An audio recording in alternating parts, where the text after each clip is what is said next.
Hey everyone, thanks for tuning in to another episode of the Grab Matters podcast. Today we welcome on a very special guest, Tony Iacconi. Tony Iacconi is a professional wakeboarder from Australia. He currently resides in Orlando, Florida. He's predominantly riding on the boat side of things, currently doing a lot of coaching, still dabbling a little bit in contests. So we talk a lot about coaching, contests, sponsorships, changing sponsors, contracts, all the good stuff. And as always, if you want to support the podcast, make sure to hit that Patreon. You guys can go ahead and see who the guests are early there and submit questions for them. And I'll ask them here on the podcast, as well as scooping some merch up on the website. So if you guys are interested in supporting the podcast, it means a lot to me, helps a lot. Otherwise, just keep liking and sharing everything. That's huge to get the podcast out. So thank you guys for tuning in. Hope you enjoy. I approve waterboarding. They're talking about wakeboarding. The thing about wakeboarding, every trick is an invert. Backside. One side, air railing. A new dimension. All right, we're back. It's another episode of the Grab Matters podcast. Today we welcome on a very special guest, Tony Iacconi. Tony, how's it going? It's going good here on the Grab Matters podcast. I'm excited, a little nervous, first podcast, but should be fun. Love it, dude. All right, first question. Wake pants, yes or no? Sure. If you're into it, great. I personally wouldn't rock them unless something crazy happened. I woke up and go, I might wear wake pants, but I'm not against them, not for them, just kind of in the middle. Okay. Not fully about it, but Yeah. not against them. Okay. Yeah. I like it. All right, favorite grab? Method. I mean, it's pretty hard to do a good method. So when I do one, it feels good. I like it. It looks good. So yeah, probably method. Method, okay. Mhm. You ever done a switch method? Oh, I've probably tried. Probably haven't. You tried? It's probably a melon, not a method. A little tweak maybe, but yeah. I've been trying them at the cable, and it's a weird trick for sure. All right, should a 360 be called a helicopter? No, but once you start getting into the 1080s, that should be called a triple heli. Because I know when I first landed my first 1080, everyone was like, the triple heli, he's done it, you know? And then when like Corey and those guys were doing it, and we're at the contest, we'll call it the triple heli. But a single heli doesn't sound right. Triple heli sounds cool. What about a double? 720? Or just when you hit the 1080 mark? Probably 1080, I think. Just 1080. Yeah. Okay. Triple heli. Triple, double could work, but it's like triple heli's cool. 720, then you move into the heli. Yeah. 900, 2.5 helis. All right, let's dive back to the early days. So kind of run us through where you're from. So I'm from Newcastle, Australia. I started wakeboarding in 2005. I was 8 years old. My parents, they always had boats, so we were kind of going out there on the lakes, kneeboarding, skiing, tubing, doing all that. And my dad had a crew that he would ride with on a Friday, just when wakeboarding was kind of getting started in Australia. And he didn't want to be the guy to bring his son along. So then we tried it a couple times out on our boat just with the family. I started getting good at it, and then he started bringing me along to like they called it like the Friday session. Him and his friends kind of go out there every Friday. They would pack a couple of beers and just ride for the afternoon, and that's pretty much how I got started. And actually where I grew up riding is where Harley Clifford grew up riding as well. So going there more and more, we started riding together, doing all that, and that's kind of how I got into competitive wakeboarding as well. So you were riding with Harley then? Yeah, probably for 3 to 4 years every day.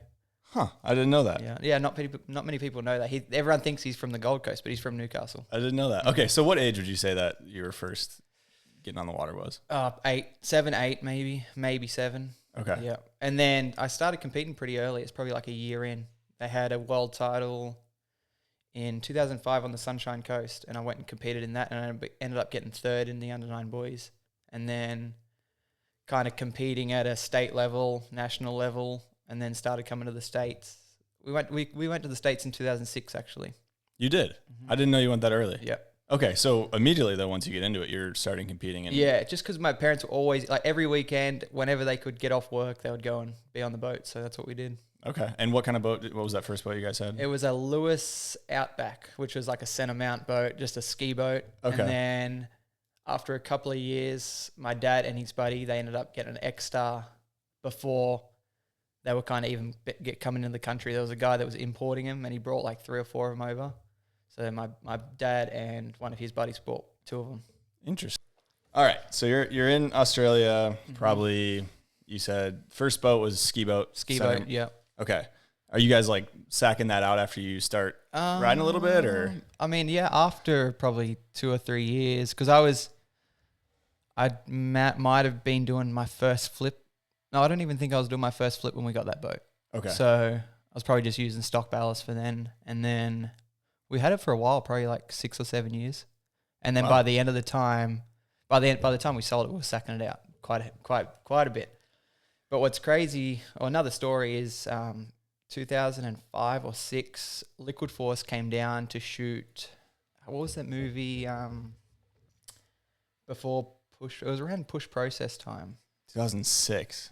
It wasn't Relentless, was it? No, it was after Relentless. It was after Relentless. I can't remember what it's called though. But they come down and we used my boat Really? to film that because Harley was sponsored by Liquid Force and there wasn't many like X-Stars in the country. So, and everyone at the time wanted to ride behind an X-Star, I'm pretty sure. So that's what we used my boat for that. Didn't know that. Okay, so before that though, when you're growing up, I missed it. Did you guys say you lived on the water? No, we lived on a canal, but you couldn't really get your boat there. So we trailered our boat. It was probably like 40 minutes to go to use the river because we lived on a saltwater lake that's fed from the ocean. Yeah. So we didn't use that a whole lot because we didn't want to put the boat in the salt. So we trailered it 40 minutes to go to the river, which was like brackish a little bit. Okay, and that lake, is that lake saltwater? Yeah, or brackish? completely salt. Okay, Yeah, but you rode in that lake quite a bit? Yeah, I did towards like, well, not with that boat.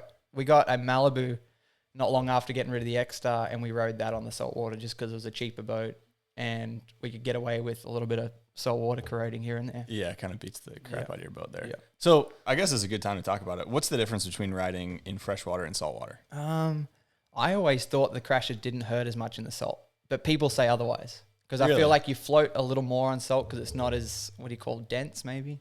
Yeah, it's more buoyant or whatever? Yeah, more buoyant. Okay. So the wake felt softer, but yeah, the crashes didn't hurt as much. Okay. Is there any difference in like pop or your edge or anything that you notice? Or A not little really? bit. Like, yeah, because you're floating, I guess you got to use your edge a little bit more. But, I mean, I was used to it. People that didn't ride salt a lot weren't used to it. But, I mean, I went back and forth all the time. I went to the river, I went to the salt, so I was pretty good with it. Okay. I've always been curious because I've asked a couple of people and they're like, I don't really know. I haven't ridden enough saltwater, but it seems like you rode quite a bit of both, quite so a lot, you kind of had some differences. What were some riders you looked up to back then, before you kind of got sponsored and everything? I mean, I like watching Trevor Henson ride, even from a young age. Just him, I guess I met him at a young age too because he was coming over to Australia doing some clinics, doing that. Josh Sanders actually was a big part in how we got kind of started. Not started, but like kind of couple of years in, we met him from doing clinics, traveling around. I actually did a grade 3 speech on Josh Sanders, and I won the school and went to the semi-finals at another school and lost. For the speech? For the speech, yeah. Must have been pretty good. It was all about like Josh Sanders telling him coming out of the gates with like an OHH or something, and then just kind of getting into him, how I knew him, and then it was like 2 minutes or something. Okay, pretty good though. Yeah, it was good. Interesting. Did you watch any wakeboard movies back then? Oh, all the time. So because like we drove 40 minutes to go to the river to ride, and we had like a little, what do they call it, a little screen in the car. We'd put wakeboard movies on every time, there and back, and we'd watch, I don't know, whatever it was that was on CD. You got any favorites from back then? Push Process was cool. I like that one a lot. What else was there? I'm trying to think. The Truth is the Truth. That one, yeah. Okay. With Ben Greenwood, we had the opening section. That was probably the best section in wakeboarding for a long time. I think. You replayed that one a lot? Yeah, a lot. Okay. A lot. Love it. That's sick that you were watching movies on the way to the lake. Kind of get us all hyped up. We're all family in the car, or if we're going up on a Friday, all the friends would be Dad's friends would be in the car, so it was cool. Yeah, I guess 40 minutes. I mean, it's not super long, but it's enough time to, especially back then, that's like a perfect wakeboard movie length. All right, so you're riding a lot. When do you start getting attention from some sponsors? Probably by the time I was 12, maybe 11, because I progressed. I learnt my first invert. Then I progressed really, really quick and learnt like all the base inverts, all the 540s. And then when it come time for like mobs and stuff like that, I kind of like, I was like 11, maybe 12. So I was a little scared, so I kind of took some time, not some time off, but just kind of stayed at the same level for maybe a year or so. Learnt my first mob and then just kind of went crazy and learnt all these different mobs. So probably by the time I was 12, I think. What was that first mob? It's Chrome mob. Okay. I think, and I only landed one of them and then could never land it again. And then I did Tootsie, then I did Dum Dums, then I did Roll to Blind, KGB, and then got the Chromo back. Okay. Yeah. I feel like Chrome is a pretty common first one because you're doing so many Scarecrow, and then you get Chrome. Yeah. Okay, so when is the first time that you said you went to the States in 2006? In 2006. So it was under 9s. I think my last year under 9 boys, and I think it was in Dallas, Texas somewhere in Fort Worth. And I was under 9s. I was riding with Noel Flegel, actually. He was in the same division. I believe he got second, I got third, and a kid named Blake Payton got first. He doesn't ride anymore. Okay. But he did for a few years after that. So that's what you went to America for? Yeah, we did like a 2-week vacation, me and my dad. We actually stayed at Josh Sanders' house in Orlando on Jessamine, and we were just riding there for 2 weeks, then went over to Texas for the event, and then flew home. Okay. Mm-hmm. So come over, get a third, get back. Not bad. It's pretty good for a little kid doing it. Okay, so you said you are getting some attention from sponsors after you start landing some mobs. Mm-hmm. So who does that look like? At first I was sponsored by Liquid Force, and Liquid Force was like my board sponsor, just local, like not locally, but Australia. So a rep or a distributor was sponsoring me. And then I was with Wing Wetsuits, I think. So Amber Wing, her family has a wetsuit company, Wing Wetsuits. I was with them for a while. And then I think I got approached by Jet Pilot. And then I rode for Jet Pilot for a long time, up until like 3 years ago. I was going to say, it has to be pretty recent. Yeah. Okay. Yeah. So were any of those deals like Liquid Force or Wing, was that any money or was that just pure product? Just product, yeah. Okay. So still riding, competing a lot, I'm assuming. When was the next time you came over to the United States? 2008. Okay. 2008, yeah. And what did that look like? That was a family vacation, actually. So the first 2006 was just me and my dad, and then the 2008, the whole family come over, and we went to Oklahoma, is where Worlds was, and then I think we came to Orlando after that. We flew straight to Oklahoma, competed, and then flew to Orlando, did like 2 weeks here, and then went home. Okay. And that was my first year at 10 to 13 boys. So there was Dowdy was in that division. Jeez. Kyle Evans at the time was there, and I think there was a bunch of gun riders in there, and I think I made finals, and I was happy. We were happy with finals because we were in Australia training through the winter to be able to ride in Worlds. So all these guys over here are in their peak season, end of summer, they've been training all year, and we're like freezing cold. Not freezing, but it's like water's like 50 to 55. Not ideal so conditions. It's cold. Okay, so what's your tricks and your passes looking like for this time? I think I was 10. I think I landed my first cab 5 in that event. So I think I did all the base invert, scarecrow, roll to revert. Probably couldn't do a tantrum. I didn't do tantrums for a long time. And then, there's a couple of 3s, maybe switch 3, and then that cab 5, because I remember landing that cab 5. Okay. Why didn't you do tantrums for so long? I hated them. Don't know. I just couldn't. I was good on my I could do double backflips on a trampoline, but I was just too scared to throw them on a wakeboard.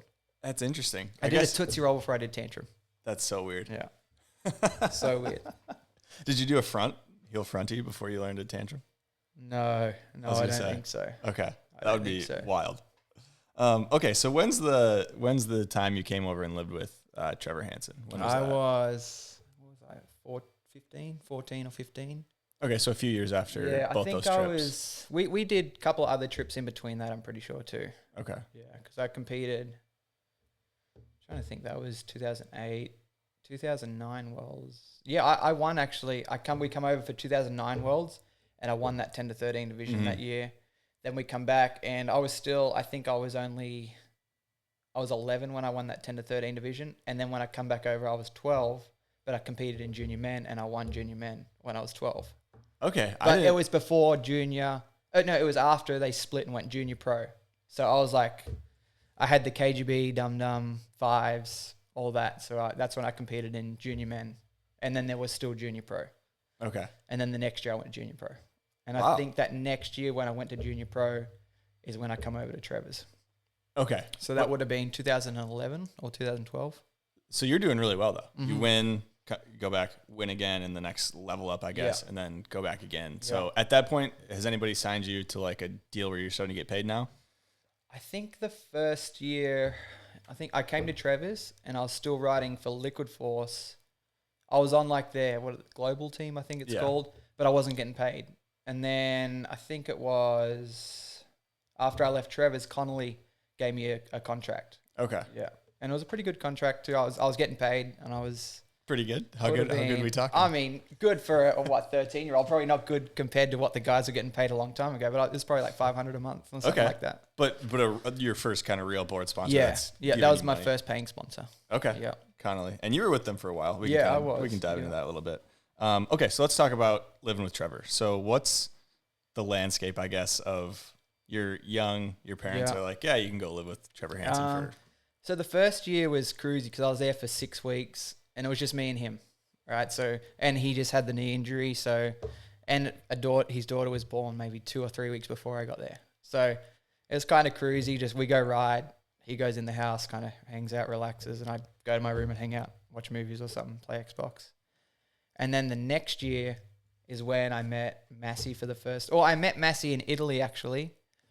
And then, because I went to Italy for IWWF world title, met him there, and then he went to Trevor's the same year I did the next year. So this might have been 2012. Okay. Yeah. So that first time though, just you and him. Yeah. He's pulling you. Yeah, he 3 times a day re-riding. I learned quite a bunch of tricks. I can't remember exactly what I learned, but I think a skeezer was in there, maybe a tantrum blind. I have learned tantrums up since that. Yeah. Okay, so what's that look like with his busted knee? Is he just kind of driving the boat and then driving the car to the gas station? You're filling the tanks up? Yeah, pretty much. If he didn't have to get out of the car, he didn't. I was like, and we need this many cans. I mean, he would get out, use his credit card, do whatever, but I was trying to help him as much as I could. Yeah. So you said how many times a day were you? I was riding 3 times. 3 times? 3 times a day, yeah. Wow. Okay. Morning. What was I? I was 12. Yeah. I could handle it. It's not that bad. Morning, afternoon, evening set, or? Pretty much. Lunchtime. Yeah, morning, lunchtime. Depend on the wind too. If it was super windy in the morning, we'd try and go out and do maybe like 2 45-minute sets or something. Okay. You know, I was going to say, how long would a typical set about be? 30 minutes. 30 minutes? Okay. With falls and everything? Yeah. Interesting. So I don't know what age this was, but there was a night that Cowboy came by, which... Who is Cowboy, I guess? So Cowboy used to work at Trevor and Reed's parents' wakeboard camp, which is in Groveland, about 15 minutes from Trevor's place. And he kind of just come and hung out. He was the instigator of what we did a lot of the time. Not instigator, he was like, he knew he couldn't do it, so he'd be like, yeah, you boys should do this. Motivator. Yeah, motivator. So was there ever a time that he rolled by and picked you, Massey, and maybe some other guys up and were out a little bit too late one night and worried Trevor a little bit? Yeah. It was actually, yeah. That was a funny night. How late were you guys up? Oh, it was probably 2 in the morning at one night, yeah. A little conservative. I think Trevor was saying 3, maybe 4. Was it? Maybe. I can't remember. It was probably late, yeah. To your guys' credit, he did say you guys came back after a long night and rode. Yeah, that was the deal. Like, if we would go out and hang out, have fun, we always came back and rode, no matter what. We always came back and rode. Sunrise. Whatever it was. And if he found out we were getting home late, he would make us get up extra early to ride. Like, you want to do that? This is the consequence. It's a good coach. Yeah. Okay, so you're in Florida with him for that first time. I'm curious how your living situation in Florida evolves from that time with Trevor for a little bit to, I guess, the next. So I lived with Trevor for, I think, I come over that first time, then with Massey and those guys for like 3 months. And then I might have done another half season with him, and then I lived with Harley Clifford for a little bit. Like in the States? In the States, yeah. Probably like a couple of weeks. And then I wasn't riding as much as I thought I would be. So I went back out to Trevor's and stayed with him for a couple of weeks. And then by that time, it was like September, world was over and time for us to go home. So why weren't you riding at Harley's as much, you think? I don't know. There was just so many riders there that wanted to ride. He was that was when he was like doing really, really good, riding a ton. He had the biggest wake in Orlando at the time, and so everyone wanted to ride with him. So you'd go up, you'd get cans, and there was already 6 people in the boat. And you'd be like, maybe next time. Boat doesn't come back for 4 hours. So you're just kind of stuck. Was it people living with him that were riding with him? No, or just because I lived with him, and then there was Corey Tunison lived with him, or Brad Tunison, sorry, Corey's brother. And then I can't remember who else lived with him. someone else. And then, but there was just people coming over. Never a shortage of people Yeah, trying never. to ride with Harley behind his boat. Yeah. And what made his, I mean, why do you have the biggest wake? He just loaded it out. And I don't know if you've ever been on Jessamine, but there's three parts of the lake, like a cove, shallow section, lake, shallow section, cove. The boat would not get on plane unless you went through the shallow section. So we kind of used that. We loaded as much as we could, went through the shallow part, and then got it on plane. And if we were in the middle of the lake, we'd have to idle over to the shallow part to get on plane. So how much weight do you think was in there? Without people, so just... There was, what was it? There was a triangle sack, so what is that, 1,000 pounds? Probably. And then another 1,000 pounds in the walkway, probably 500 pounds in each back locker, another triangle in the front, and then the stock ballast. Stock ballast at the time wasn't that much, though. Yeah, so probably not that much. So yeah. 2 triangles in the front? One in the front and a triangle like against the back seat. Okay. And then like a massive sausage sack that was through the middle. Plus people. Yeah. We'd probably have to drain, shallow section, fill it back up. That's wild. Great. So he probably blew out a motor at some point. Had to have. Not while I was there, but yeah, I think something probably happened along the way. Okay, so I don't know when you might have been with Darren Shapiro earlier than this, but I'm curious, you ever take a good slam or okay, let's run through your slam at Well, Darren's. I don't remember it, but my dad said I was doing a hillside 180 and I'm left foot forward and I lifted my left leg up and did the 180 and never brought my right leg up. So I just nose dove into the wake and just knocked out face down, I'm pretty sure. My dad dove in the water with his phone, wallet, keys, and then he's in the States, can't really do anything, went to the hospital. I think I woke up on the way to the hospital. Well, that's what I remember. Wow. So I had to get I think it was called a CAT scan at the time. So you were make sure everything was face down in the water, knocked out. Yeah. As much as I don't remember that, which is kind of good because I probably wouldn't have done another hillside 180.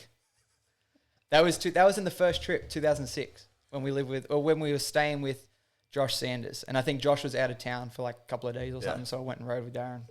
Jeez, frontside 180 it'll get you. Oh yeah, sneak right up on you. Be careful of them and tantrums.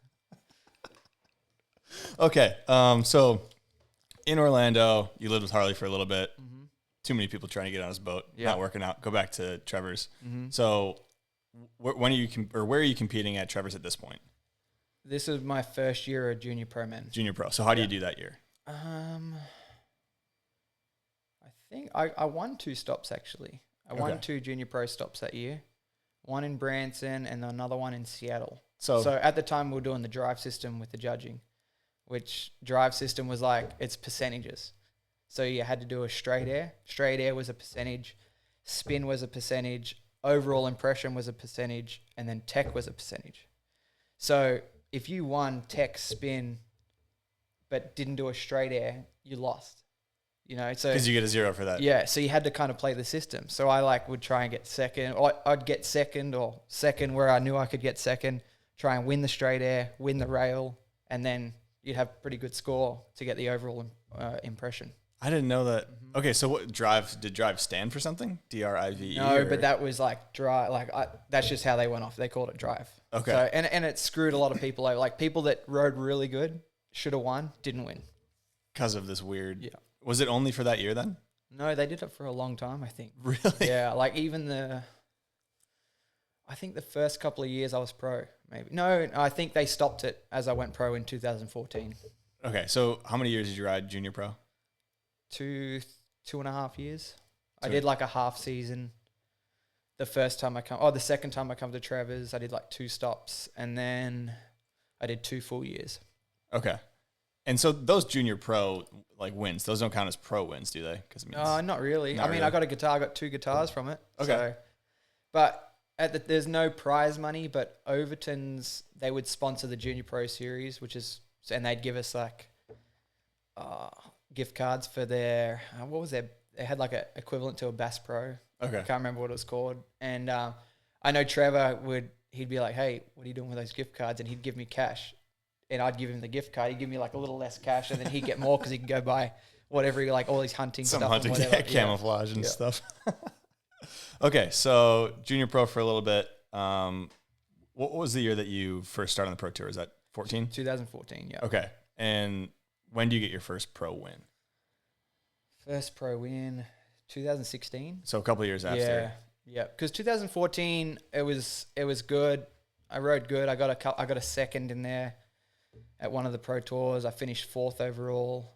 And then 2015 was kind of a weird year. Like I wasn't as focused as I should be. I put on some weight. I was riding a lot, but I just wasn't riding to compete. I was just riding. And then I was like, I got hurt because I think I was overweight. And then I was like, I got to do something about this. And then 2016, I kind of just went like, if I'm going to do this, I'm going to go all in. Yeah. Lost a bunch of weight. Won, I think, 3 or 4 pro events. Yeah. Let's talk about 2016 after that. So run us through the injury, and it was 2015. Yeah, I was on the cable, and I did a double off a kicker, and kind of my body was over my toes, but my board was fine, I think, and just ankle, nothing crazy, but just put me out for like 6 weeks. Just like a just sprained like ankle a or sprained something? I broke the bottom of the leg, tibia maybe, fibia. Okay. But it was like nothing serious. It was easy. Come back. Just stay off it for a while. Like in a little boot or whatever. What cable was that? Logan Cable Park in Gold Coast. Okay. Logan Cable Ski maybe. Did you ride quite a bit of cable? I did. I don't know. Maybe this is a question you're going to ask me at some point, but my dad actually built me a cable. Actually, it was the first year I come over to Trevor's while I was over here because my dad's in excavation. So that's what he does for a living, digs holes, flats, does all that sort of stuff. So he had a property about 45 minutes from our house, and I didn't know, but he was digging a lake. And then he put a 2-tower system in there. And he picked me up from the airport from coming home from the States from Trevor's, and he goes, I got to go look at something at the property. I'm like, no, I'm tired. I want to go home. You know, I've just been on the plane for 24 hours. I want to go home. And he's like, no, quickly. I'm like, no, I want to go home. And then we get out there, and I was like, holy crap. And I think I rode it for like probably 2-3 hours, just up and back, down and back by myself. Okay, so how far is this property from, it's a good time to talk about this cable, but how far is this property from your house, you said? 45 minutes. Okay. Yeah. So about the same drive as the lake. Yeah, and it was close to the river. So we'd go to the river, ride a set, and then go to the cable and hang out, just ride a little bit of rails and that sort of thing. And then if we were feeling good, we'd go back and ride some boat in the afternoon. So your dad surprised you with a 2-tower cable? Yeah, it was pretty cool. So it was pretty cool. Were there features in it when you got there? Yeah, there was a kicker and a rooftop. No, it wasn't a rooftop at the time. It was like a up, across, down, and then like a rainbow at the end. Okay. And it was cool, but you could only ride it once. I mean, you could ollie up, but it was like I was young, so I couldn't ollie that high. Yeah. So I just rode it one way. And we ended up changing it and turning it into a rooftop. Okay. Because it was just, people would hit it and just almost hurt themselves pretty bad. Yeah, and also, let's hit this both ways, might as well. Yeah. Okay, so fascinating to have a private, it's a private? Yeah, private, yeah. A lot of people knew about it too, because it was right over, the airport was right there. So planes leaving and coming in could see it pretty good. So like in our hometown, a lot of people knew I wakeboarded because it was a pretty small town where I was from. So a lot of people knew I rode and did all that. And they knew that we had that cable park, and they always were trying to like, hey, when's this going to open to the public? It's like, it's not private. It's for us. We would have our friends like come over and whatnot and do that. Okay. So private cable, before you got that cable, how much cable would you say you rode? I rode a lot actually. Like if I was going to try and learn a trick on the boat, I would go to the cable, learn it on the kicker, and then try it the next day or whatever on the boat, just to kind of get that air awareness of how it works without the burning of gas getting up. Get a feel for the handle. Yeah, because fuel is expensive in Australia. It's probably like $8 a gallon. Compared to, what is it here now, 3, 4? 3 or 4, yeah. Okay, so twice as much. Yeah. And it was back then as well. Yeah, it was always, it wasn't like $2, but it was like, it was at the time here, it was like $2 a gallon, where we were paying like $1.50 a litre. Okay. So you times that by like 3.5 or something. I don't know liters. I don't know what a liter is. Yeah, it's like, I think there's 3.73 litres to the gallon. Okay. Yeah. So there's a lot of litres to a gallon. That was good quick math right there. That's impressive. So what were the cable parks in Australia that you were going to? So I was riding Bly at the time. I was competing. Liquid Force had a rail jam series, and I was doing all that. So we'd do trips, go there, go to Cairns Wake Park, and then Penrith and Logan. So it was Logan, Bly, Cairns, and then Penrith opened up probably a couple of years after I started riding cable. Okay. So even though you had the private cable in your backyard, you're still like, I want to do the boat thing? Yeah, for sure. Why is that? Because I was better at boat. That's all I knew. And the guys on the cable were so good, and they would get so good every day they rode because they could just go ride for hours and hours.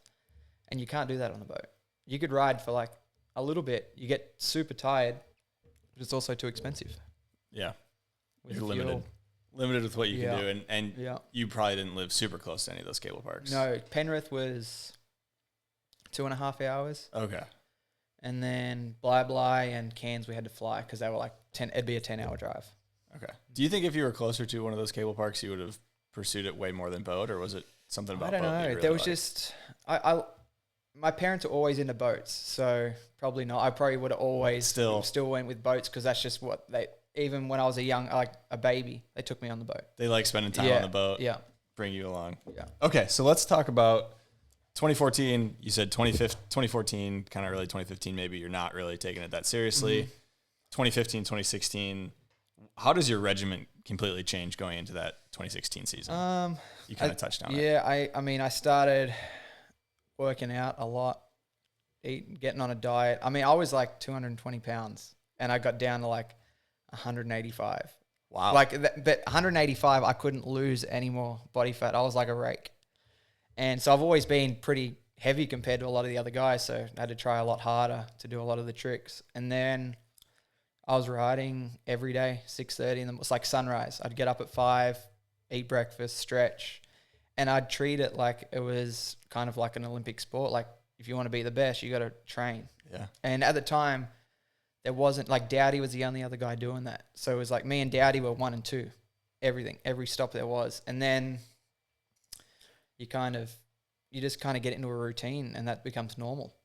Like, there was times where my friends were going to the movies, and I wouldn't go because I was like, if I want to be the best, I don't think I should go to the movies. You know, I was crazy. Yeah. You know, it was just, I was so obsessed with it that's all I did. That's all I thought about. That's all I wanted to do. Complete lifestyle shift. Yeah. Okay. So and I met my wife at the time too. Well, she wasn't my wife, but she was my girlfriend at that time. So she was like there helping me. She'd drive the boat for me in the morning. If I rode bad, I blamed it on her. And of course, it always was- blame yeah, the driver. always. There was driver. multiple times where she said, "I'm never ever driving for you again," and there she was the next And morning. I was going to say, I bet she did Yeah. drive for you again. Then. So when did you meet your girlfriend then? Was that in the States? It was end of 2015. Okay. And then I had a girlfriend, I think, at the time. Oh no, I'd just broken up with a girlfriend, and I was like, I don't, Good timing. I'm not looking for a relationship. I'm going back to Australia. And then that was kind of it. And then we kept talking when I went back to Australia. She booked a flight. She came over for Christmas. And then that was pretty much, all right, that's what we're doing. rest We're is dating. history. Yeah. Okay, and so this is peak Ti Yeah. he's getting jacked. He's Yeah, waking up getting after early. it. Yeah. Okay. And she's all about it. Yeah, she loved it. Okay. Yeah. Sweet. Okay, so let's talk about that 2016 season then, because you killed it. I mean, 12 podiums, 4 wins. Yeah. Aside from the stuff on the water, what else do you think led to such a successful season in 2016 for you? I don't know. Maybe 2015, I didn't make that much money because I wasn't riding that good. It's probably low on money, so I was like, I need to make some money here. So that was like, if I don't ride good, not that I don't eat, but I don't make any money. So if I'm going to go travel to these places, to Korea, spend all this money to go there, I may as well make it worth it. You got to do it. Yeah. Pressure makes diamonds. Okay, I like it. So at this time, are you spending 6 months in Australia, 6 months in America? Yeah. Or Yeah. Orlando, I guess. So where do you live in Orlando at this point? Have you bought a house, or you have So roommates? my dad bought an investment property with one of his buddies over here that was on the lake, and it was me and Elliot Digney. I'm not sure if you heard of him, but he's a kid from Australia that used to ride a lot, and we kind of just rode, and we had a couple of roommates to help pay for things and do all that, and it was on Lake Conway in Orlando here. He had a G. And at the time, I was with Mastercraft in 2016, but that kind of finished in 2016, and I joined with Nautique in 2017. So the 2017 season, we had 2 Gs at the dock and just riding all day. I think between both boats, we probably put maybe 600 hours on each one of them through just Sheesh. over four months, just riding. just nonstop. Because we had same thing as what was like at Harley's. If you weren't there in the morning to kind of, I'm here to ride, you weren't riding. If you're not first on the dock, you're going to get left behind. Yeah. Okay, so I think this is a good time to talk about Mastercraft. So you started riding behind a Mastercraft early, like you said, the X-Star. You were officially on their team? Yes. Okay. Yeah. I had a contract with them. I was getting paid by them. Okay. And yeah. did you have a boat in Australia and America? How's that work? Well, my dad had the boat in Australia, and then I was getting a boat here for 3 years, I think. Okay. I don't know, 4 years. 4 years with them? 4 years, yeah. Pretty much under contract for 4 years with them. And why did that come to an end?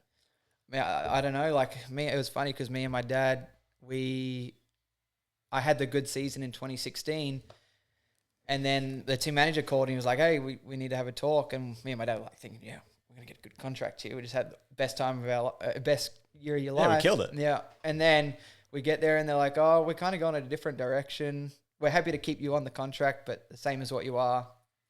If you don't want to do it, we understand, but we're kind of just doing our own thing." And then that's when Surf Expo was at the time. My dad was good buddies with the Nautique guys and kind of just talked to them, put some feelers out, and they were stoked and said, "Yep, let's do it." Okay, so Mastercraft didn't say, "Hey, we're done." They're like, No. "We're not just. You had a killer year, but that's maybe not what we're looking for." Yeah, and they said, "Go to Expo and see kind of what's out there." Oh, they did. Yeah, Okay. Yeah, so they were good about it. No yeah. bad blood or No. anything. It was just okay. So then you start talking Nautique. Yeah. What's that look like? How's that? Pretty progress? much immediately they're like, "Yep, let's do it." Start in January 2017, and you get a contract, you get a boat. Just kind of curious that so you're on Mastercraft. They're like, "Hey, we're gonna go in a different direction." Yeah. You go to Nautique. Do you bring like your No, current- no, I didn't do that. I think a lot of people did, but I don't think it matters. Like that's what people always think, that like, if you're gonna get sponsored by a company like that, like you're not gonna go there saying, "Hey, this is what I can do." They know what you can do. They're either gonna say yes or no. Yeah. You're not gonna really sell on Their it. mind's Yeah. pretty much made up. Yeah, Okay. yeah. So you talk to them. I guess how's that progress from like at Surf Expo to okay, hey, you get a boat, kind of. Well, I got put on I think a 3-year deal straight away, so that was good for me. Kind of locked in there. And then I get to the first year, they kind of give me one of the photo boats that they kind of do the photo shoots with and all that, and then I get to order my own boat, and then I got that the next year with all my own colors and all that sort of stuff. Okay, so you can customize the and It's a bit different now because like so many people want these boats, so it's hard to be like, "Hey, go make your own boat, and we'll make it for you." So it's like kind of like, "Here, this is available. You want this?" I'm like, "Yep." Not going to say no. I'm not picky about it. However much this boat is. Yeah. So, what's better, an American summer or an Australian summer? It depends. Australia's good for I think the lifestyle in Australia is better. Whereas like around Christmas time, every working class guy in Australia will take 6 weeks off and not answer their phone and just go on like, not vacation, but just, I'm not working for 6. Well, it's not 6 weeks, probably like 3 or 4 weeks. Through it's like holidays. It's like just before Christmas to 2 weeks after Christmas. And they do that. Whereas I notice like kind of here, Christmas is over, Monday, back to work. It's like the holidays come and go so quick. And also that time of year in Australia is summer. So everyone's at the beach, they're getting out and about, doing all the fun, going on the boat, doing all that stuff, sort of stuff. Okay. So Australia is maybe a little bit better. Yeah, I think so. But for what I do, you can't be like, I'm a wakeboarder. You have to be in America. Yeah. It's just not going to work being in Australia. I think people have tried that and realized it doesn't work. Who do you think? I mean, off the top of my head, I don't know, but I'm just. People have tried to do. I think they've tried to do it where they come over and just come over for a contest, go home. Come over for a contest, go home. But they just kind of, you've got to be in the industry to keep your name relative, I think. And it's just too far. I feel like if you're coming over for the contest season, just be here for the whole, exactly. from late spring to early fall. Like it's just, like you said, makes sense. Mm-hmm. All right, we got a Patreon question from Reed Hansen. Okay. So those of you, if you want to ask questions of the guests, make sure you join that Patreon. I'll ask any questions that's appropriate. But this is a pretty good one from Reed. He's wondering if you should have a world title from 2018 in Japan. I think so. Let's dive into it. I want to dive into it. All right. So, what was it? Japan 2018 Worlds. I have the run of my life. I land 2 different doubles. I do a couple different 9s, mob 5s, do a big front to blind to the flats, and have the ride of my life. And then Harley went out there, and he rode good. He did like a double tantrum. He did a heel 7 when I did like a heel 9. We both grabbed him, and then he had a fall on a trick, and then got up and did like a heel. Oh, that's when he did the heel 7, a crow mob and a Pete, or crow 5 and a Pete. So, and like I thought it was a no-brainer. Like, I mean, he easy. fell, so it's just he like fell. But even though he 7 got to up and 9, did 4 like, tricks, I still out-mowed him, out-doubled him, out-spun him. You know, so I thought there's no way, easy. And then results come out in second. I protest. I was not that I was protesting, but I was like, this is wrong. Yeah. Like, what's the deal here? Are you going to change it? And they're like, oh, I think someone said he rode better. So one of the judges said he rode better. I'm like, no, he didn't. He had a fall. I mean, did you butt check anything? Was there nothing. like I did? I couldn't have ridden any better. It's probably the best ride I've ever had in my career, and it was weird. Interesting. Mm-hmm. So I guess how many judges were there? 3? 3 judges. Okay. Yeah.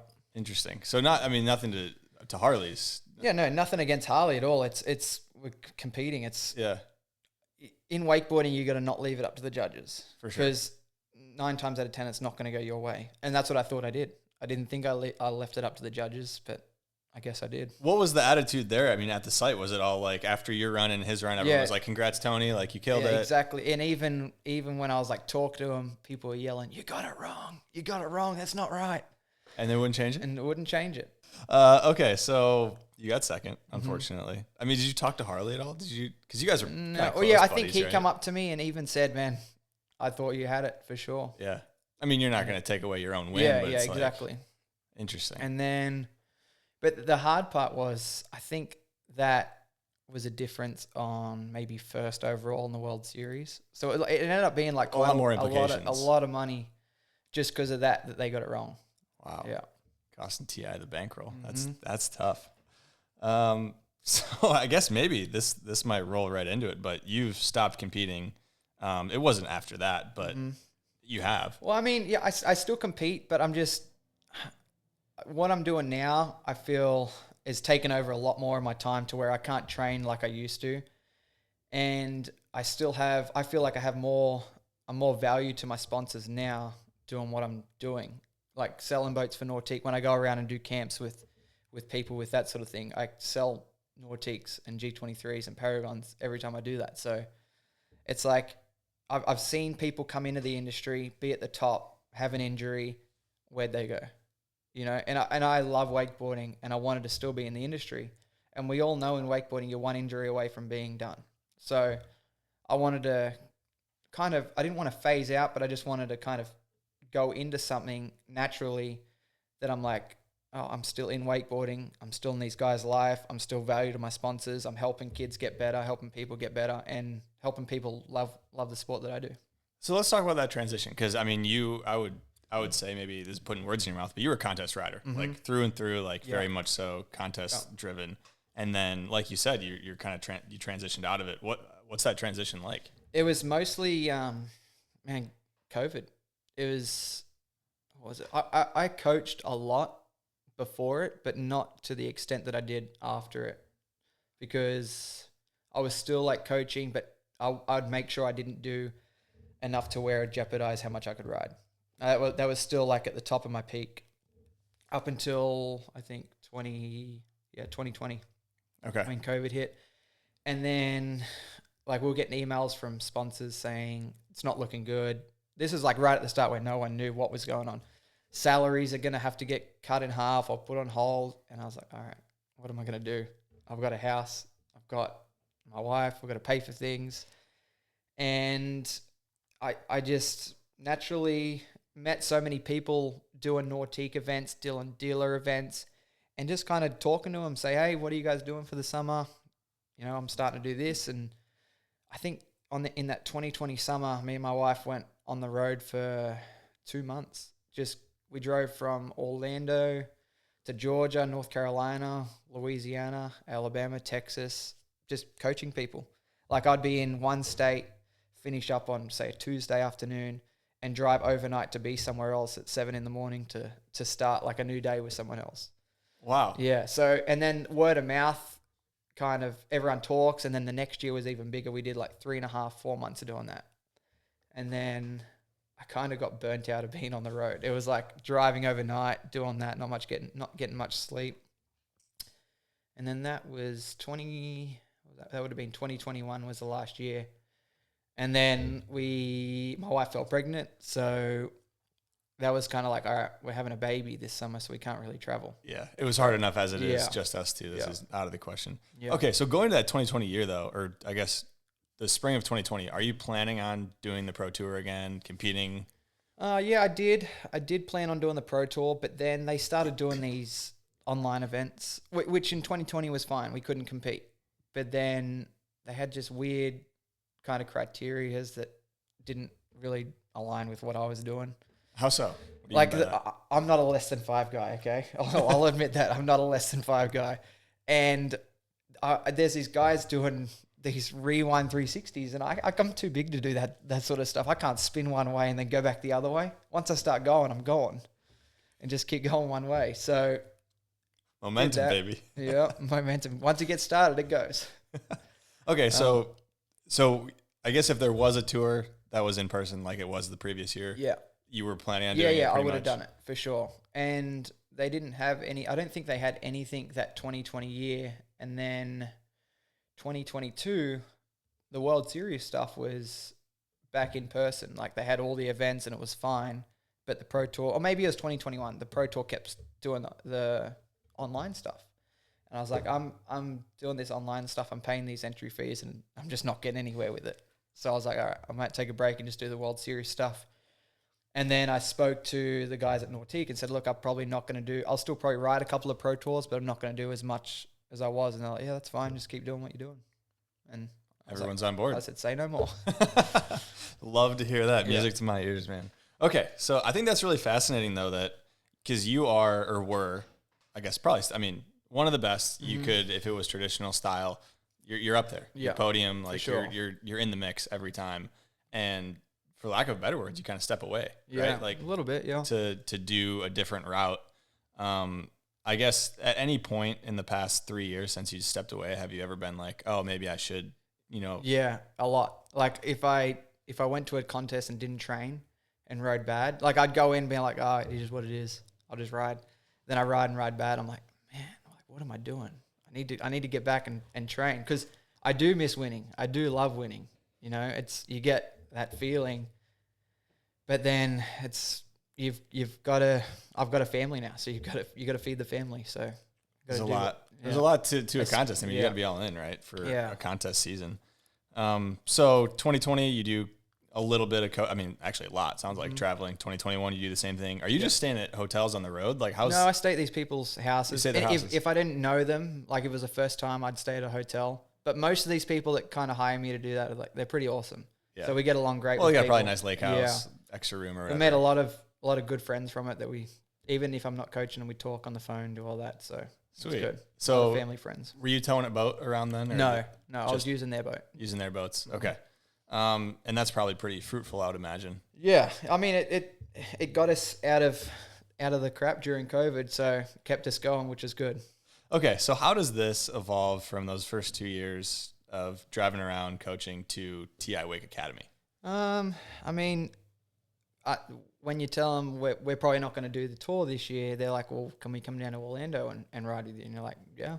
And then more people kind of started doing that. And then I kind of but I kind of coach a lot of people around the Orlando area to where I can keep pretty busy doing that through the week.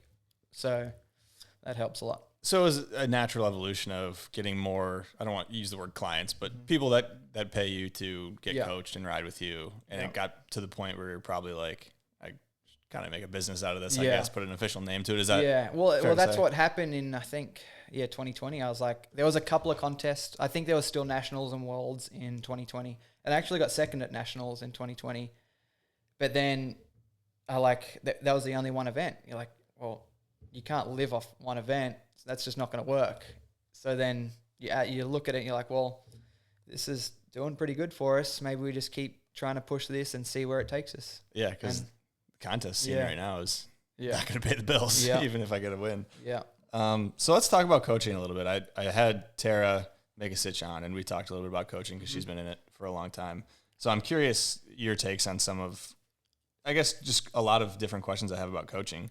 We can start with kind of the importance of fundamentals. The most important part of wakeboarding. Because, yes, you can skip it. You can learn all your base inverts or whatever. And then as soon as you go to do like a back 5 or a back 1 or a chromo or something like that, if you don't have those fundamentals, it's all over. You've got to take 10 steps back, learn it, to then start going forward again. Very important. Yeah, super. I see a lot of people skip them too. Well, it's fun to skip them because you can do a flip. Yeah, exactly. Exactly. But you're kind of, sounds like shooting yourself in the foot a little bit. For the average guy that just wants to go out on the weekend and impress his friends with a tantrum, fine, whatever. But if you're trying to make a career or just be a good rider, you have to learn them. So what are the fundamentals? Like toe side, handle position, board control, your edging. I mean, I can't stress enough about backside 180s too. I think that's the most important part because every trick from a base invert is a backside 180, you know, from your spins, from your toe 5 to your toe 7, back 3 to back 5, tantrum to tantrum blind, all that sort of stuff. And it all comes down, if you can't do a backside 180, you will struggle with all that stuff. Yeah. Also, backside 180 is one of the best looking tricks anyways. And that's the thing. It's like I hated learning and when I was younger, and now it's like I start my set, do a big back 1. That's what I love to do. It's fun. It's too fun, man. It's the best. So would you say, I guess like your coaching tree, I guess, would you say it's a lot of beginners, a lot of intermediates, a lot of advanced, or is it just when I first started coaching, it was a lot of, I was like, not beginners, but people that knew how to ride, but were trying to, you know, learn a wake jump, learn a flip, do that sort of stuff. And then it's kind of gotten into more of, I still coach beginners and do all that a lot, but it's a lot of people that are competing now, that are getting better, trying to win world titles, national titles, all that. Okay. Who are some people that you're coaching right now? Kane Ward as our coach. I mean, he's mostly through the summer. He doesn't ride too much in the winter. Zach Miller, Noah O'Brien, Holly Wallerdrop. There's a bunch of locals and a lot of people like over in different states. So it's good. Hudson Gentry, he's one that's killing it right now too. So Zoe Carroll. There's a lot. I don't want to name everyone because I know I'm going to forget someone because there's a lot of them. So sorry to. Well, you just rattled off quite a few, so I think you're good. Yeah. So with those people though, you're really getting into the weeds, for lack of a better term, in terms of like really the nitty gritty of you're trying to land, I don't know, back 7 or whatever, and some pretty high level tricks, but still doing kind of intro stuff. Yeah. Okay. Yeah. Really running the gamut with everything. Because I mean, I was a beginner at one time too. You know, I know what it's like to be a beginner. You love it, so you want to give everyone the opportunity to ride, get better. So that's why I get to watch Kane land a 9 and then watching someone do their first wake jump. I get the same amount of joy from watching both those things happen. So it's pretty cool. Yeah, because you see them step to do it, and that's really what is the best part. Okay, so what would you say on the beginner intermediate side of things is the most requested trick to learn? A Rayleigh, probably. I want to learn a Rayleigh, and I try and say not yet. If you're gonna do it, don't do it with me, because I want them to learn a Rayleigh. But most people that try it, like a Rayleigh, you've got to let it out. And it pretty much comes back itself. But people will do a half Rayleigh, and then it doesn't want to come back. It still wants to go out, and that's when you can take bad crashes. Very bad. Yeah. So for someone who wants to learn a Rayleigh, like you said, one of the most requested tricks, what do you need to at least have down before you try it? A super progressive edge. Like on the cable, you got to get super aggressive and edge away from the cable. It's pretty much the same on the boat. If you can get that edge down, you can do it wake to wake. You know, like I do a lot of wake to wake Rayleighs just in demo rides that I'm doing because the wakes are so big it hurts going to the flats. So I just go wake to wake. And as long as you get that progressive edge down, it's not a hard trick. So you don't need to cut all the way out as far as you possibly can and haul ass in. No. You can. I've done them to where I don't even get past the whitewash. It's just that edge at the end. It's like a flick. Yeah. And it flicks the board out. Similar to an air trick on a cable. It's very similar. Same thing. Okay. I've never done one behind the boat. Just loading the line pretty much. Okay. So kind of speaking about important tricks, what are the most, you said backside 180, but what are some of the most important tricks to learn? Well, I spin. People don't like spinning, but I think spinning's pretty good because it builds handle control, builds air awareness, all that. I mean, a flip's pretty. It's not. I'm not going to say it's easy, but you can just kind of huck that and go. Whereas a spin, you've got to be a pretty good rider to be able to do a 360 or something like that. So spinning's a good one. You need to learn. Like a 360? Yeah, 360. Okay. Yeah, toe 3. Because toe 3 is pretty hard. Most people skip that and go toe 5. I was going to say. I think I did when I was younger, and my dad was like, nope, step it back. We're coming back. Yeah. Because you're probably, as a little kid, you're stoked. I did a toe 5. Yeah. I did a 540. Yeah, exactly. I skipped the 360. Yeah. Well, 360's harder. So maybe Yeah. back up to the 360. Grab it. Okay. I was going to ask about the toe 5 versus the toe 3s, but that's set in stone. Toe 5 is easier than toe 3. What do you like about coaching? I mean, you kind of touched on it a little bit earlier. I just like watching people enjoy it, you know, because that's how I got into it. My parents loved being on the boat and having a good time. Watching the parents in the boat with their kids that are learning, having so much fun, that's what makes me want to do it every time. It's just watching everyone have fun, do all that. And then when you get better, you have more fun when you get better too. So, yeah, It's kind of like a domino effect. Yeah, you get sure. better, you want to get better, and it's Yeah. you get addicted probably. Travel. What's the coolest place you've gotten to ride? Or your favorite? There's a place in Australia called Yarrawonga, and it's the lake with all the trees. Oh, the broken all the dead ones? trees everywhere. And you look at it from the road and you're like, there's no way you could go in there. But it was a river and a town, and they flooded the town. So there's a channel through all those trees. Oh, it was a forest. Sorry, not a town. It was a forest. And they flooded the forest. I don't know why, but there's a river through it. So there's all channel, and you'll be going snake. And to go from here to here, it'll probably take you an hour and a half because you got to come all the way back and snake all through the lake because it's just a river. So, I guess it's been in at least a couple movies. Yeah. One, was it in Defy or Prime? One Prime. of the two? Prime. Okay. I haven't watched it in forever. But so you have to drive a certain line, is what you're saying, and then it's like Yeah. flooded on the sides, but you have to So stand. yeah, there's like channel mark. It's like going through a channel from the beach or from the ocean. If you get off that channel, it's 3 feet deep, 2 feet deep, and stumps. So you've got it. You can't really go in there without knowing someone who lives there. Interesting. And then once you go in there, you kind of figure it out. Just stay there, and there. But it's fine to ride in those Yeah, areas. it's like 30 feet deep through there. Okay. And then the other spots is where you get Harley's boat on plane when it's nice and shallow. Yeah. Well, that was on Jessamine, but yes. But there's no stumps on Jessamine too. You would have found him in Harley's boat, I'm sure. Yeah. So would you say that's your favorite place, coolest place to ride? Yeah, it definitely coolest because it doesn't get dark there till like 9 o'clock. So you can be out there sunset riding, and it's just the craziest, awesome sunset over the sticks, all that. Can you jib the stumps a little bit too? You can. There's a couple that are like close to the river. That sounds the river fun. bank. Sounds like a lot of fun. All right, let's power rank these 5 water sports: wakeboarding, underwater rugby, which is a thing, swivel skiing, wake surfing, and wake foiling. Wakeboarding first, and then I've never seen underwater rugby, but I assume that's pretty hard. Is rugby pretty big in Australia? Yeah, it's Okay. huge. So underwater is probably at least. Yeah. So we'll go that with power sports. Is that like the hardest, or what I think is the coolest? What do you think is the coolest? Oh, or foil. I love foiling. Foil so too? Foil's got to go second. Okay. Yeah, A yeah. loyal guy. I'm actually in the new Slingshot promo video foiling. Wow. So be on the lookout Big there. foil guy. Yeah. Okay. All right. Foil too. And then rugby, underwater rugby, wake surfing, swivel ski. Okay. Wake surfing 4, swivel skiing 5. Yeah.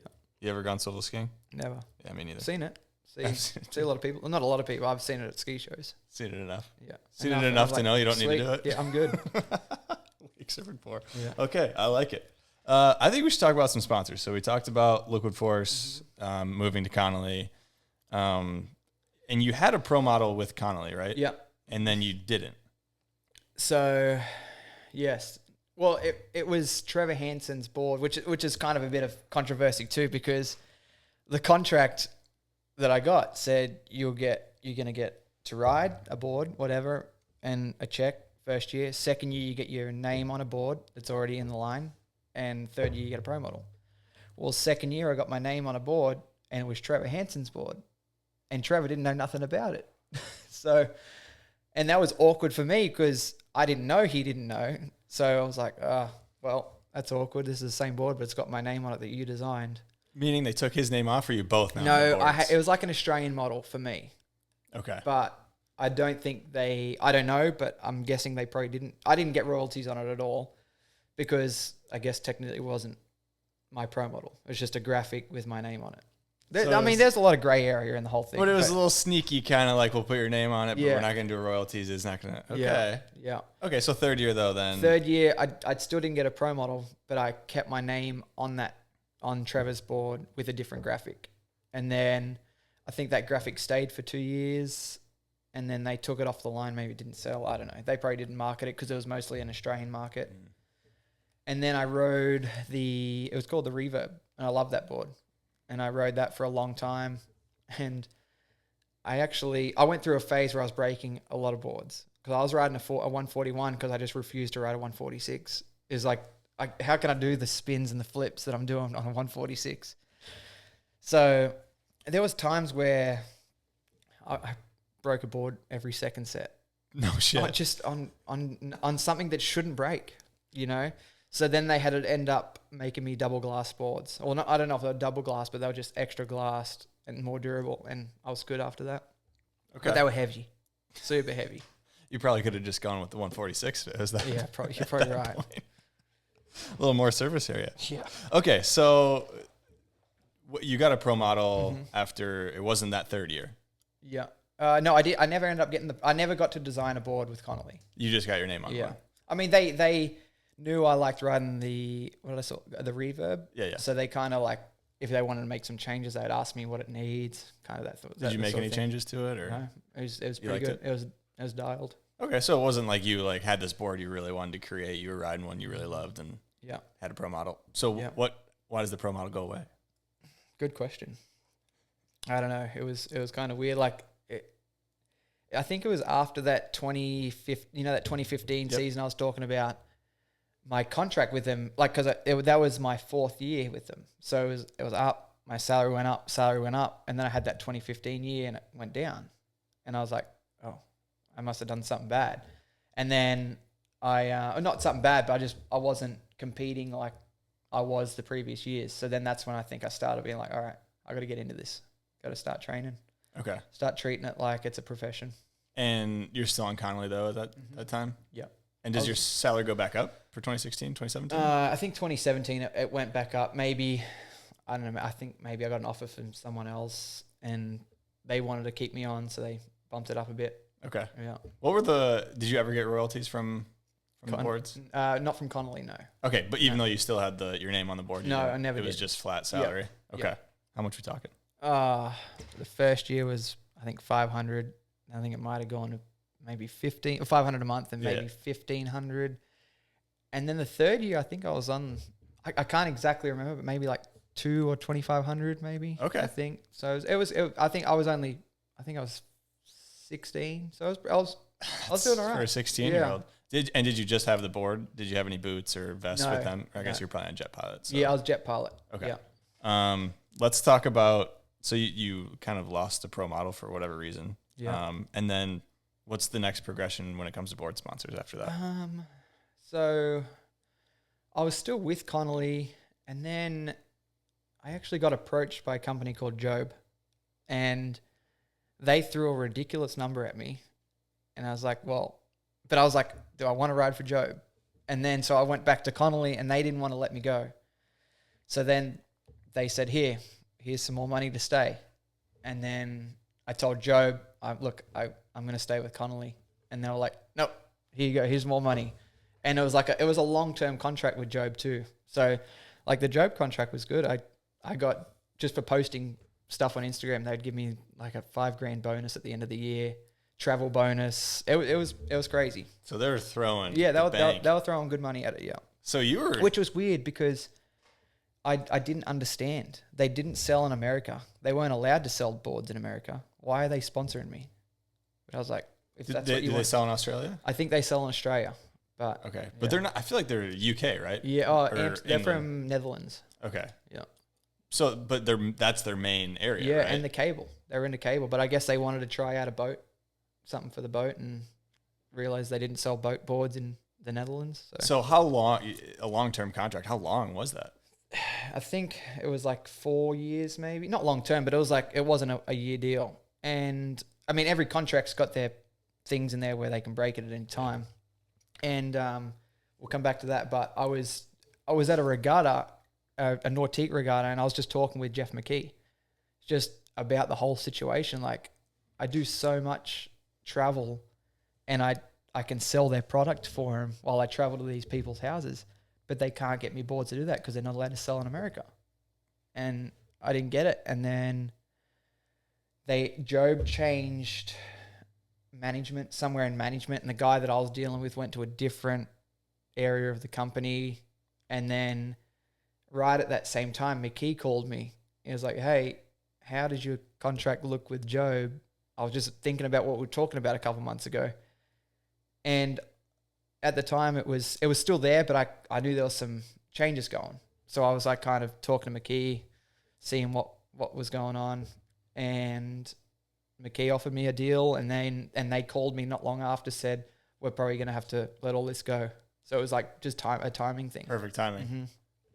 With Job, that's so fascinating. That makes zero sense. Like you said, complete no sense. And I didn't get it. But if someone's going to give you money to just do what you're already doing, yeah, fine, okay. I mean, they might see something that you don't see. It's, but hey, whatever, dude. Like if you're going to pay me money to ride your wakeboard. Yeah. And I mean, how was the boards? Did you like the boards? I rode a couple boards and I was like, what have I done? I cannot ride this. And I actually rode Connolly boots the whole time I was with Job because I felt like I was going to break my ankles in the boots. Yeah. They were that bad? Yeah. Well, I mean, they were fine boots, but I like my boots like tied around because I've had ankle issues. I can't have any movement. So, and I was just moving around like they were sloppy shoes, you know? Yeah. So I just rode the boots that I liked, and yeah. They didn't really notice or care. No. But I told them, I said, look, we need to change these boots. And they changed some boots, but they still weren't great. Okay. Yeah. Interesting, Job. I didn't, so how does your contract, they just call you and they're like, hey, we're totally changing what we're doing. Yeah. Well, you can always feel that call when you get it. They kind of like try and steer around it. And I was like, all right, is this what's going on? Just give and it they're to like, me. yeah, I'm going to a different department. He's handling it, and he already wants to drop the whole thing. Okay. And I was like, well, thank you, I appreciate it. And they owed me some money, and the guy I was dealing with said, look, I'm going to pay you for the end of the year, or not the end of the year, the end. I think the contract was up in it was a weird contract. It was like November to October. So I think this was maybe in September or something. We'll pay you the extra month. We'll pay your photo and media incentives, travel incentives, and all that. Okay. Yep. So they were good on their, their payments they were great with that. Yeah. But they did drop their whole team. They don't have a team still. And I remember John like Dreiling kind of like texted me. He was like, hey, are you on Job? Like, what's the deal? Because I think he just had the same issue. Yeah. And he didn't say like, be careful, but he was like, oh, that's weird. I'm surprised because of what they've done in the past. Weird. What do you mean surprised by what? John Dreiling, like surprised they put on a boat rider, or just anyone in the States right now. Because there was I can't remember, but I know John was with Job and there was a couple others, and they just dropped it completely out of nowhere. Just dropped the whole thing. Yeah, interesting. And I still to this day I don't think they have a team. Like I know they make boards and stuff, but they don't have a team. Which I know a kid that was riding Job in the UK, and I saw an Instagram post, and he wasn't riding it now. So maybe they've dropped all that too, because he was riding for him too. Yeah, I went on their website before this interview just because I wanted to fact check, and they don't have a team. So we don't like that in wakeboarding. You got to have a team. You got to support the riders. So maybe stay away from the Job product nowadays. But back then when they were sporting TI with the bag, I mean, buy a board. Good. Were you ever on Skull Candy? I don't know. I don't think so. I thought I saw a Skull Candy sticker on one of your boards back in the day. I had Smith. So in Australia, the Smith distributor was distributing Skull Candy. Gotcha. So maybe I got a couple of pairs of headphones from him or something. But probably just given. Skull Candy was cool back then. Yeah, for sure. They were super cool. We can talk about Slingshot in a little bit because I feel like that's a more recent kind of thing. Rockstar. You're on Rockstar, right? A long time, actually. So I did... In my hometown, they had like this Newcastle. It was called the Newcastle Show. And it was like a fair. It was like you go to your local fair, and there was rides and horse rides. And there was a bunch of locals who set up a pool and a rail. And Rockstar was and they had motocross freestyle stuff. So the Rockstar team was probably there. And I rode in the rail thing. And I might have been like 12 or 13 at this point. and they wanted to sponsor me, but they couldn't because I think I was too young. But they wanted to support me, so they would give me hats. Kind of, if they had signings at a surf shop or something, I'd go do some signings there. And then once I started coming over to the States, I got introduced to the guys over here, and that's when I got a contract. And they were like getting into wake, I think, or they were already in wake, but they were like full expanding all in. a little bit. Yeah. Okay. And then they signed a lot of like I was with them pretty early, and then they signed a ton of riders not long after. So how's that work with you since you're Australian and, spending time in Australia and America? Are you signed to like a different team? No, I was with the US team. You're with the US team. Yeah. Okay. But at the time I was when I was younger, I just knew the Australian guys. Okay. And then they introduced me to the US guys. So you signed with Rockstar pretty young. How does that relationship evolve? Like, I guess as you do better, do you renegotiate I'm super fascinated because you're with them for a long time. Yeah. I mean, yeah, kinda. It's, with these companies, they already know what they're going to pay you. So It's not, you kind of just like, this is when you get what you're going to get paid. And you're like, all right, you already know what you're going to pay me. You're not going to go up or from that. So you just kind of say, sweet, sounds good. And, but yeah, just compete. They were sponsoring the Pro Tour, the World Series, and I was doing good at those events. So they liked that. And then they had good, podium incentives too. And I was on the podium a lot. So that helped out a lot. Yeah. So like matching podium winnings. Not matching, definitely not. Okay. But like maybe like $1,000 for a third, 2, 3, something. I think that's what it was. For like a pro contest, you would. Yeah, $2,000, then $3,000 for a first. Okay. Yeah. So I guess I talked to a couple of Rockstar riders, and the story seems pretty similar. They kind of changed hands, everything changed. And they were like, hey, where can we cut some stuff?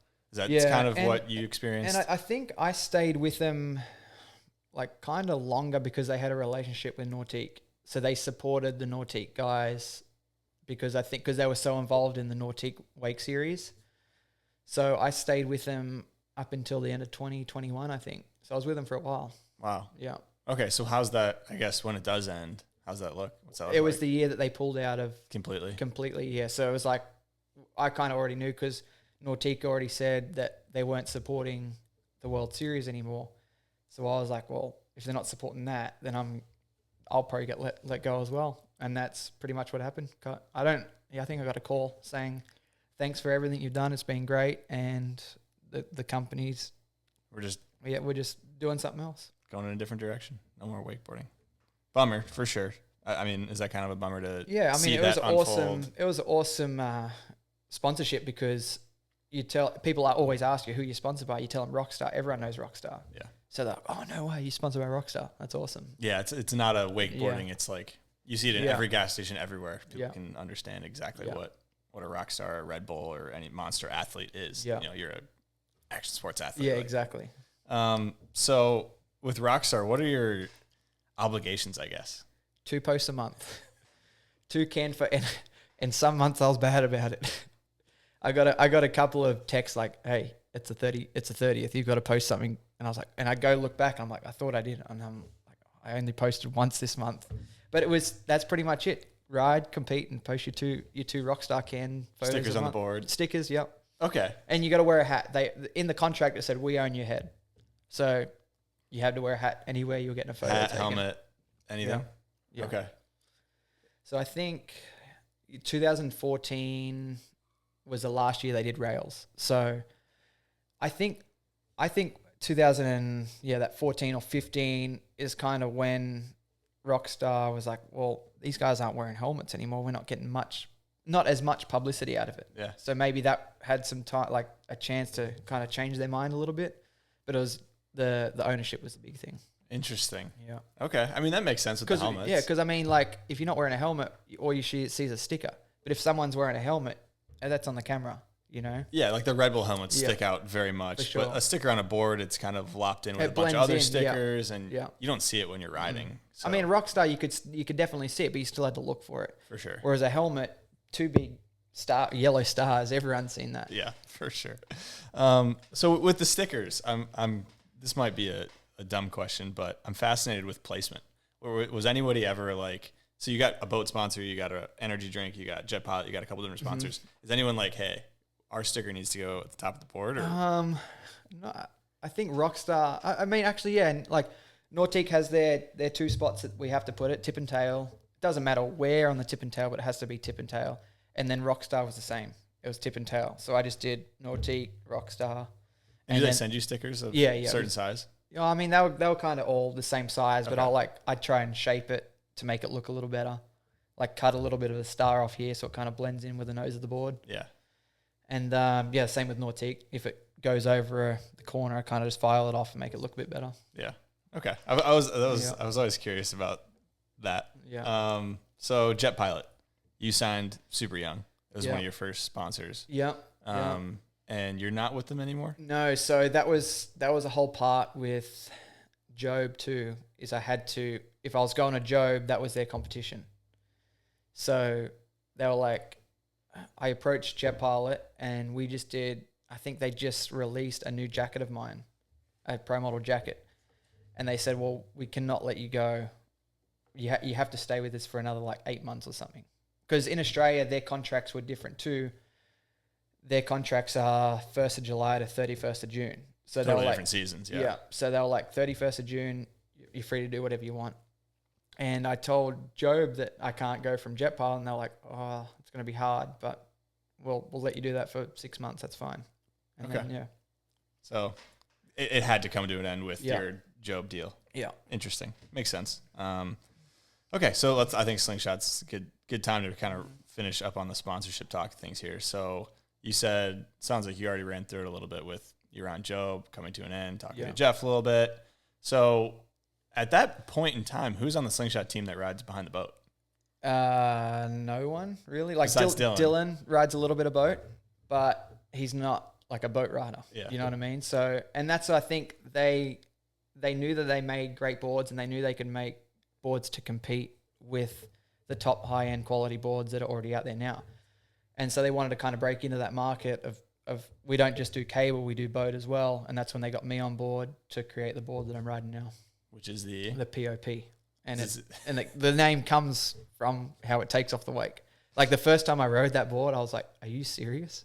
Like it just snapped straight off the wake. So did you help design this board at all? Or Yeah. That was, well, I mean, they had a prototype. Like as I come onto the team, they already had like a prototype made and they kind of got me to ride it.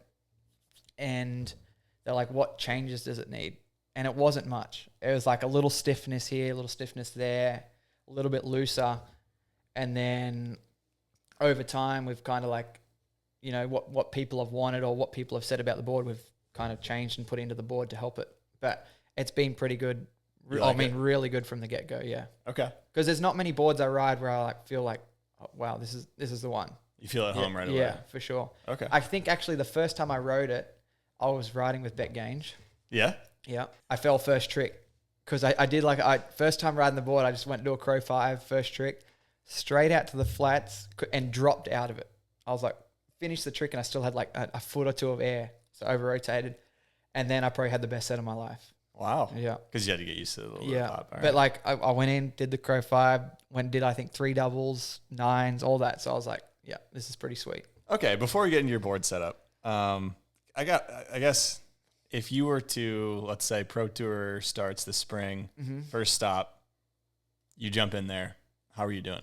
It depends on how much I train. I think if I rode every day, twice a day, went back to 2016 me, I could make a few podiums, I think, for sure. Yeah. I could make the finals pretty easy every time. I wouldn't say easy, but I was consistent back then because I would ride so much. And if there was a trick that I couldn't land, I didn't stop trying or doing it until it was dialed. If I had to ride 4 times that day to get that trick dialed, that's what I did. And there was maybe one contest in that 2016 season that I like had a bad fall or like just fell and didn't do anything. Yeah. But other than that, it was consistency. So if I can get back to that consistency, I think I can be up there. Okay. I probably have to learn a couple of tricks, maybe a rewind or something. We'll see what the judging criteria is. Okay, so let's talk about your rope length, speed, board size, stance, just kind of everything when you go take a set. What's that look like? I ride 75 at 22.6 mile an hour, 22.6. It's a 141 POP slingshot, and yes, I could probably ride a bigger one, but I haven't yet. and one in with my stance. One in. Okay. Yeah. What angles you got? I don't know what the angles are. Like the slingshot boots are like 1, 2, 3, 4, 5, and I just put them on there, and yep, that feels good. Feels good. And then once they've been on there for a while, I know that where the wear marks are. So when I put on a new board or something different, I go to those wear marks. Yeah. Okay. What kind of duck though? If you had to guess, what would I you know say? when I was riding a board that had, or boots that had degrees, I think it was like 12 and 12, like pretty neutral. Pretty standard. Yeah. Okay. Yeah. What's the POP stand for? Is there Nothing, just POP. I think it stands for pop, but pretty overpowered pop? yeah, pretty overpowered. Plenty of pop. Plenty of pop. Yeah. Okay, there you go. I like that. Speaking of contests, so what contest, you said you're not completely out of competing. What contests do you still do these days? I did Moomba this year, made the finals at Moomba. Did well. I did Masters. I think I got like 5th. I think I had a good ride there, but Masters is always hard because there's like 2 heats of, I think, 5 riders, and they take top 2 from each heat. So it's You gotta do well. Yeah, and I got 5th, so I got 3rd in the heat. Nationals I did not do good at. I think I had a really tough heat, and Finn Bullock went out there and did a toe 10. And I was like, well, I may as well go down drying. I tried a double first trick, slipped the grab because I tried so hard, landed on my head, and then, I did not bad on the way. I did maybe a 9, couple of mob 5s, but it just wasn't enough. Wasn't enough to get it done. No, it wasn't enough. A few contests, probably mostly nautique ones. Yeah, I do all the nautique stuff. Okay. Yeah, well, it's because that's the World Series now. It's the 4 nautique events, so I just do that. Yeah, and you plan on doing that Yeah, again this for coming season? And I do want to start riding a lot more, so I'd love to do more pro tours, but I'm not going to go and step in there if I'm not ready. Yeah, you for know? sure. So, and it's going to take a lot of time. You know, these guys are doing some pretty big tricks now. Definitely. It's cool to watch. You ever just get the urge to hit some rails? Yeah. And what do you do about that urge? I go to OWC and ride for 10 minutes and realize, wow, I'm really bad at this, and I'm good. The urge is gone. But I used to be good at riding rails. Like I would do well in all those rail series stops, and then I think I was riding a lot of cable up until that 2016 season. And then I was like, I don't want to get hurt riding cable. So if I'm going to get hurt, I'm going to be doing it training, riding the boat. So I just anything that could happen, I just got rid of it and just did what I was focused on doing. You ever been to Valdosta? I have. You have? Yep. When? This is actually in 2018. A bunch of us did a road trip up there. I've actually got a little edit on my Instagram. I did a nose grab back 9 off that kicker actually. Oh, okay. Actually, I think this is coming back. Yeah. I did a hill, a cab 9 into their pool. Yep. And then some very mediocre rail hits. Fun place, but that was awesome. But I know one of my buddies, Louis Watt, he's pretty good on the cable, and he went up there and nearly broke himself in that pool. Because I think he was trying to do some jib, and I don't know if they still got that pipe at the end of the pool, but his board went through the pipe and just ate it onto the pipe. It's definitely not a all plastic unit feature park. You gotta be. Yeah. When I go to parks, I'm like, I can do a lot of the hits. I'm not good at it. I can't do 450s on all that sort of stuff, but I can hit it. Whereas over there, I was like, oh, I don't know if I'm going to hit that. That's the fun part. Though. Yeah, that's why it's fun. I'll probably take a chill pill on that one. So you don't ride much park though? No, not really. Okay. Not really. I'd like to ride more, but I've just got so much going on in my life now that if I'm going to have a chance to ride, I'm going to ride boat. Yeah, it's right there. I live on the water. Boat's right there. It's easy. All right, let's talk about. You had a video with Taylor Hanley. I don't remember what year this was. 2016. It was 2016. Yeah. That was that season. Yeah. Okay. How many? It's called Groovy Tony. Mm-hmm. Would you consider yourself pretty groovy? That year, yeah. I was groovy on the water, but no, other than being on the water, no. Okay. So you ended. I believe you ended that with a 10, right? Yeah, toe 10. Did you have that pretty consistent before that video, or no? That was probably the 4th or 5th one I've landed. And I wasn't actually filming with Taylor that day either. Really? Because it was like 2 days before we were like, all we need is a toe 10. And I tried, and like just before I landed the toe 10, there was videos of me catching back edges, throwing my hands up in the air, like, why can't I do it? And there was like 2 days of doing that. And then I went and filmed a Rockstar part with Aaron Rathy, landed at first go. And then I didn't want to ask the question. I was like, Rathy, can we use this for our Groovy Tony video? And he was like, man, no, this is for Rockstar. But Rathy and Taylor were pretty good buddies, and I think there was a little bit of convincing there, but we got to use it. Okay. I was going to ask how many tries it was, but it sounds that was first go that day. But before those 2 days, quite a few. Yeah, probably 20 or 30. But I had landed it before that. The first one I landed, like before I landed one, I probably would try one a set, kind of at the end, 2 a set, and that was it. Do a good one, get in. But then I was like, all right, we're going out in the boat. I'm landing a 10, and I think I landed at third go. The first time you tried it? The first time. Or the set that I was like, I'm landing my first 10 today, and I think I did a third go. Really? The ones before that were kind of just, I'm going to get the spins around and call it a day. Okay. And I actually, before, I was never good at spinning toe side. I was better at spinning heel side. And I'd like rode away from a couple of heel 10s, but like popped the handle before I landed the toe 10. But it was just like, I had to cut so hard and I'd land in the flats, and that's why I was like popping the handle. Where the toe 10, I wasn't as good, but it was a much easier landing. You can probably spin it faster, a lot faster. Yeah. But I don't spin off axis either. So that makes it harder because everything off the top of the wake's got to be perfect. If you get a little like back foot heavy, your nose comes up, can't spin. It's over from the start. So since you don't compete all that much anymore, but I mean, you're busy with coaching and a bunch of other stuff. Any plans for another video part? Yeah, I'd love to. See, that's what everybody who comes in here says. I'd love to. I mean, yeah, I've thought about a lot of things, but committed. I've got to just commit it. Say I've got to commit to it and say, yeah, let's do it. I've got to find someone who'd be down to do that, and I'd need to ride a lot more to be able to get myself into that shape of riding to be able to put something out there for people to want to watch. How much would you say you ride, like on an average? A month, probably, maybe? A month. 15, 20 times. I still ride a lot. Okay, so but almost it's like, every day. It's just riding. You know, it's not like going out there and fall down, fall back, pass tricks, but fall on something, get up and do it 3 times. Yeah. You know, like when I learned my first double half cab roll, I had like 3 or 4 weeks till the next event. And I was like, I'm going to land 100 before the next event.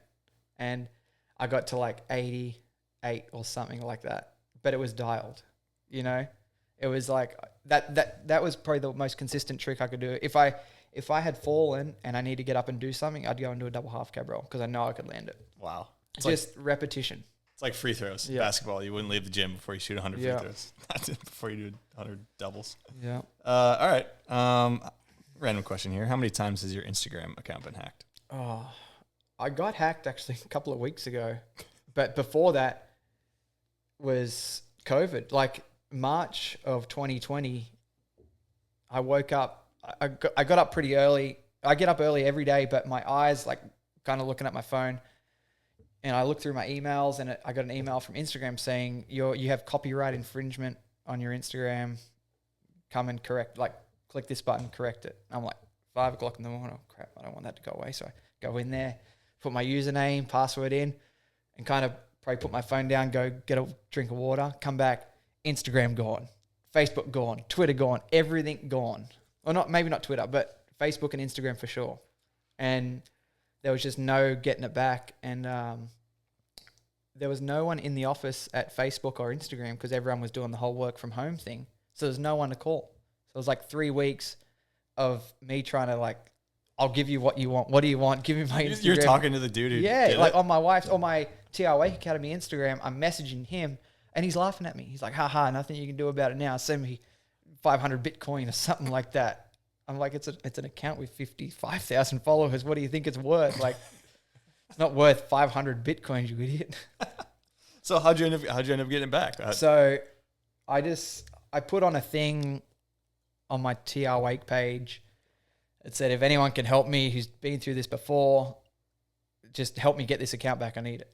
And a guy, I hadn't met him before, and he messaged me on Facebook and he goes, I'm going to get your account back now. And I'm like, all right, let's do it. Guy's motivated. Let's go. Yeah. So he went on there and pretending like this is what he does for a business. He buys and sells hacked accounts. Once he gets the password, sends you the money. And he like made up fake things on accounts he's brought, invoices, sent it to the guy. Like, you give me the account and password, I'll send you 500 or 1,000 or whatever it was. And the guy thought oh, I might get $1,000 out Get of paid this. today. Yeah. So he did it. And as soon as he did it, he messaged me and goes, boom, you're in. Change your 2-factor authentication and done. And he was locked out and that was it. Crazy. They got or got. Yeah, he got. Love to see that. Yeah. That's awesome. Okay, so then it got hacked recently again too? Well, it didn't get hacked, but someone made another one. Like an imposter. Yeah, and I was like, I thought maybe it was the same guy who's been like there just waiting for the time to come back in and swoop. So I was like, got a little nervous and put out a post, but I reported a few times. Got to nip that one in the bud if the guy's and trying to circle back. I haven't seen it since. You said you wake up early. How early do you wake up in the morning? Well, this morning I was up at 4:15. So it's okay. I mean, that's basically staying up. Well, I go to bed at like 8 o'clock at night. I got a daughter that goes to bed at 8, so I just go to bed with her easy. That's before sunset almost. It was Nowadays, it was a couple months ago, but not now. Is that your usual routine? No, I mean, like I'll watch TV till like 8:30, go to bed. But sometimes I just put on a movie and just go straight to sleep. I'm so tired. And you get up at For like the gym I go to is like 5 a.m. class, so and it's 20 minutes away, so got to get up, get mentally prepared. Morning guy? Yeah, I love more. I don't really do a whole lot in the afternoon. I try not to do a whole lot in the afternoon. So what time would you say you kind of stop doing stuff? Man, probably like 4 o'clock maybe. Okay. Around there. Just chill out, get Eat ready dinner to cool and then- down. Yeah, I eat dinner like probably 6, 7. Okay. Yeah. Wow. 4 a.m. Yeah. That's super early. But then sometimes I'll like my little sleep. But a sleeping for me is like 6:30. I'm like, yeah. that felt So you're good. never up after sunrise. It's always before Yeah, sunrise. for sure. It's rarely that I'm up after it. Okay. Interesting. Yeah. How But much- I like having my time. You know, I get up in the morning, have coffee. My daughter's not crying. You do an ice plunge? Cold plunge? I have one. I've used it twice. But it's not it's just an Amazon $100 Like a bucket one. or- Yeah. And I realized that every time I take one, it costs me like $30 in ice. So I'm like, yeah, I'm good. Yeah. I don't need it that bad. In Florida, you kind of have to have the one that Yeah. just... I thought about getting a Yeti. Like Daddy had a big Yeti back in the day, but I think it's like $1,500 now. Yeah. Something like that. Super I'm expensive. like, I don't need it that bad. That's a lot of $30 ice baths. I don't know. Corey Tunison's big into them, man. He's doing them twice a day, it but seems like. yeah, you could get those. A lot of people are going to get to Lowe's and just buying a deep freezer, sealing it and doing that. And I think you could probably do that for a couple hundred, like Yeah. $500-$600. It's probably be the route to go. Shut it. What trick would you say took you the longest to learn?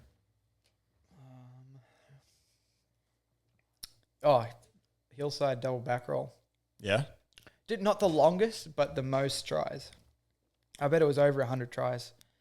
And it was the same fall every time. Like no heel side, nose edge to my left, whole left side, non-stop. And it was probably 2 or 3 weeks of the same fall, bruise. Couldn't touch my body. Yeah. But I was like, the reason I was like so determined to do it was I went to a contest and I had the best run. Like I couldn't have done anything any better. And I'm like, yeah, let's go. We're going to get another win here. And I got 4th. I was like, are you kidding me? Like that's the best I got and I get 4th. And it was like, I think I rode before all the other guys. So I was like stoked. And that's what that run had won in years before. Yeah. So I was like, didn't know what the other guys were going to do. And they all had doubles and it was 1st, 2nd, 3rd, 4th Tony with a stand-up run. I was like, all right, I knew I needed the doubles. Here's the time. So I just went in and just worked and did it. Just knocked the But doubles out. once I landed one, I landed like 3 or 4 in a row. Like you just got to get that one down and it was easy. Once you figure it out, you can nail it. But now it's still my hardest double to do. Like it's probably been a year since I've done a double back roll. Really? Hillside, yeah. I'm not very good at them because it's really aggressive. Like it's real progressive edge. The guys I see now do it, come in super hard, flatten off, square up, and flip like parallel with the boat. Where I was kind of like not end over end, but kind of in between Mexican and progressive. Because I feel like you watch Thomas Herman do them, and he's so small, light easy, guy. yeah. But I feel like he can just flick it around, no problem. Yeah, And he but grabs double it. half cab roll and double toe back roll, I can flick around easy. Those are easy for you. I'm not easy, but I can. Compared to the they double were back they roll. were easy, yeah. But compared to the double back roll, yeah. So how often do you do doubles? Oh, every time I ride, I can still do it. But like, it might not be first go, second go. Some days it might be first go, but I could still do them pretty easy. Still fun to do though. Yeah. I mean, the wake's got to be like juiced up. Calm water. Yeah, calm water. Okay. Or a headwind. I can only do it in a headwind. In a headwind, not a tailwind. Yeah. Interesting. Well, like if I'm coming this way, I need the wind coming at me that way because I can cut hard and I know I'm not going to go to the flats. When I got a tailwind, I like second guess my edge, don't flick, land in the flats. Totally unpredictable. Yeah. Okay. Makes sense. How did you get your dog? Tika? Oh yeah, Tika. So we're on our way to Masters in Georgia, Callaway Gardens, and my wife was on the phone driving and dropped the phone, said I got to go and pull, and I'm like sitting on my phone in the front seat, and she pulls into this parking lot. I'm like, what are you doing? Where are the cops? There's no cops. There's no lights. And she goes, no, there's a dog. And it was like, the dog was tiny, 4 weeks old, and we waited there for like 20, 30 minutes. No one ever came and got her. So we put her in the car, took her to the vet. She was full of worms. So we dewormed her, did all that. And then my roommates are actually Elliot Digney. He was like, oh, we seen it first. It's our dog. And I'm like, you guys are going home. I'm staying here. Like we're going to keep the dog. But we lived in the same house. So it was like our dog. Yeah, it's our dog. And then they went home and we kind of kept the dog. We were going to let it go, find it a home, but we loved it. Too much. What kind of dog is it? Have no idea. I think it's got lab in it for sure. How big is it now? 30 pounds maybe. It's like a good size. Probably like 2 feet high maybe. Okay. I think. Good sized dog. Yeah, good sized Good dog. dog. Not too big, not too small. Does Tia come out on the boat? Yeah, she does. Yeah. She was in a lot of the Nautique magazines. Like the media boats when they released like the new boats of the year. She was on in 2019 boats. Okay. Red G23 and a white and blue G25. She likes it. Yeah, loves it. Love it. All right, let's talk about kind of nowadays. Like, so what gets you stoked on wakeboarding? I mean, obviously coaching helps get you stoked, but like what do you see in the kind of wakeboarding that gets you stoked these days? I know a lot of people have said it, but when off ditch rides, like that's new. Like I've watched him ride a lot, and I feel like it's only this year that I've seen him go like crazy to the flats. Yeah. I'm like, wow, that's pretty cool. But I mean, I've listened to a lot of the other podcasts, and they all say the same thing. That's a great answer, though. You just can't go wrong with that one. Like Dean Smith, watching Dean ride. Randall Harris, yeah. Because you just don't see that as much anymore. The wakes are so big. We don't need to cut as hard as we can to get extra time and go to the flats. But when you do. It's special. Yeah, it is. It is for sure. Okay, Ulf. Anything else? Any other riders get you stoked? I like watching Tyler Heim ride a lot. All those guys. Tyler, Luca. A lot of familiar guys. Yeah. Massey, unreal. Sam, I still like I've known Sam for a long time. Since he was 8, I've known him. And he always has been like the same, just easygoing kid, doesn't say a whole lot. And then you go out and watch him ride, and you're like, what was that? Where'd that come from? Yeah. You just don't expect it. You don't expect anything. And like some of the grabs and spins he does, you think that's what I love about watching some of these guys is like, especially Sam does a really good job of, he'll take off and you think you know what he's going to do. Because a lot of the time you can tell what someone's going to do. Yeah. And then he does either an extra 180 or grabs it where you don't think he can grab it. Yeah. The other day he posted an Instagram story of him doing a chicken salad back mob 7. I'm like, people put time and effort into doing a video part as that's the ender. Yeah. And he does it so much that it's just, I'm just going to upload it on my Instagram story. Like, that's what I mean, how crazy the tricks that he does. Yeah. And they're stacking for a movie right now. Yeah. So if that's what he's throwing on the Instagram story, man, I can't imagine what we're going to see in the movie. I think we did a pretty damn good job here, man. Is there anything else you want to touch on and talk about? I'm good. Just anybody you want to thank? I want to thank my wife for supporting me all those early mornings. My parents, my mum and dad, for supporting me through taking me wakeboarding early mornings when it was cold, when they had to go work, but they had to take me wakeboarding. So everyone that's helped me along the way, all my current sponsors, all my past sponsors for getting me where I am today. So thank you all. Absolutely. Love to see it. Well, thanks for coming on, Tony. This was a great time. I had a lot of fun. Thanks everyone for tuning in. Make sure you like, comment, subscribe, all that stuff. Give Tony a follow. Wrap it up, man. Thank you so much for coming on. Thank you. Thanks for watching.